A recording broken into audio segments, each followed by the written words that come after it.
Naniniwala naman si Senador Serge Osmeña na hindi dapat mapasali sa usapang politika ang mga hukom ng Korte Suprema.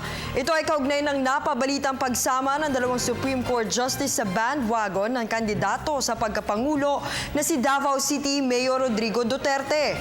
Ayon kay Osmeña, bagamat kailangan munang ikumpirma ang naturang ulat, dapat anyang manatiling walang kinakampihan ng mga alagad ng batas. Base sa ulat na lumabas sa isang pahayagan, sinubukang kumbinsihin nina Justice Jose Catral Mendoza at Justice Bienvenido Reyes si Roy Señeres na umatras na sa pagtakbo sa pagkapangulo upang magbigay daan kay Duterte. We have to confirm that, no? Kasi baka haka-haka lang yun at